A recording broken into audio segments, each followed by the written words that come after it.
देश भर में उत्साह उमंग है और उल्लास है क्योंकि रामलला मंदिर बनकर तैयार है और रामलला मंदिर में विराजने वाले हैं।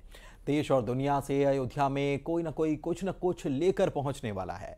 ऐसे में देश के 12 ज्योतिर्लिंग में से एक ओंकारेश्वर भला पीछे कैसे छूट सकता है, क्योंकि ओंकारेश्वर से तो रामलला के रघुकुल की रीति और प्रीति दोनों ही जुड़ी हुई है। भगवान राम के कुल के राजा मानधाता के तप से प्रसन्न होकर ही भगवान शिव यहां ज्योतिर्लिंग रूप में स्थापित हुए हैं। आज हमारा जीवन धन्य हो गया। इस 450 वर्ष से जो कार्य नहीं हो पाया था, भगवान रामलला का मंदिर का जो निर्माण किया गया है,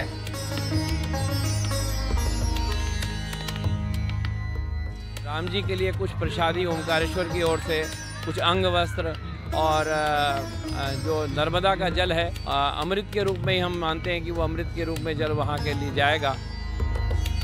उत्साह है, उमंग है, उल्लास है। पूरे देश को 22 जनवरी का इंतजार है, जब रामलला विराजेंगे।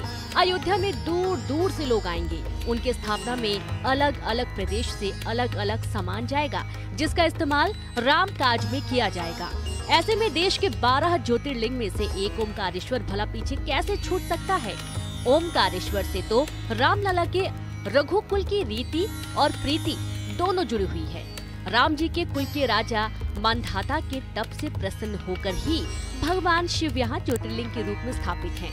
अब ओंकारेश्वर से रामलला के लिए कलयुग की गंगा कही जाने वाली नर्मदा नदी का जल, प्रसादी और अंगे वस्त्र जाने वाले हैं। वो पर्वत स्वयं शिवलिंग की आकृति पे है और चारों तरफ नर्मदा मैया जलोरी बनकर बह रही है। पूरे 12 ज्योतिर्लिंग में ओंकारेश्वर ज्योतिर्लिंग है, जिसके तट पे छूकर कोई महानदी बहती है, जिसके दर्शन के पश्चात कोई महानदी का दर्शन होता है। काशी जाएंगे गंगा जी दूर है, उज्जैन जाएंगे शिप्रा जी दूर है, सोमनाथ जाएंगे समुद्र है, लेकिन ओंकारेश्वर ज्योतिर्लिंग है जिसके तट को छूकर कोई महानदी बह रही है। वो महानदी है रुद्रदेहाय विद्महे बैकल कन्याय धीमहि तन्नो नर्मदा प्रचोदयात्। रामलला के रामकाज में शामिल होने के लिए 7,000 लोगों को निमंत्रण पत्र भेजा गया। इसमें वीआईपी के साथ ही देश भर से 4,000 संतों को बुलाया गया है, जिसमें ओंकारेश्वर के महामंडलेश्वर स्वामी विवेकानंद पुरी और तीर्थ नगरी के संत मंगलदास महाराज, नर्मदानंद महाराज समेत मालवा प्रांत से 11 संतों को प्राण प्रतिष्ठा समारोह में शामिल होने का निमंत्रण मिला है। देखिए, भगवान का आमंत्रण निमंत्रण अनाधिक आमंत्रण को पाकर के मैं जो बहुत अभिभूत हूँ। और मैंने पहले भी कहा था कि ये हम लोगों का सम्मान नहीं, हमारे भगवान ओंकारेश्वर दादा धुनी वाले सिंगा जी और जितनी विभूतियाँ यहाँ हुई है सब उनका सम्मान है।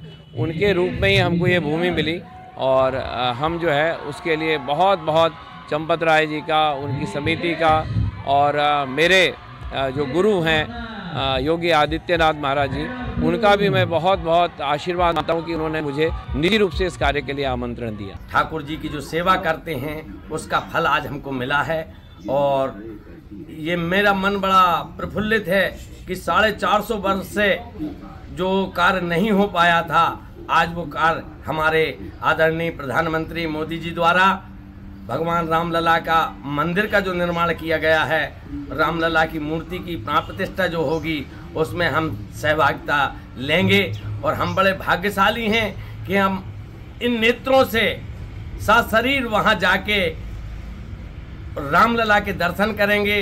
वो नजारा ही अद्भुत होगा। ओंकारेश्वर शिव की नगरी है। यहाँ आदि गुरु शंकराचार्य को गुरु मिले।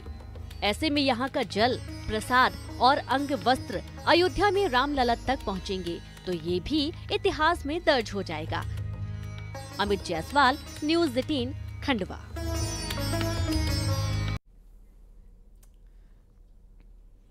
और इसके साथ इस बुलेटिन में फिलहाल इतना ही। और वक्त एक छोटे से ब्रेक का है, उस पर देखिए क्रिमिनल्स मेरे साथ।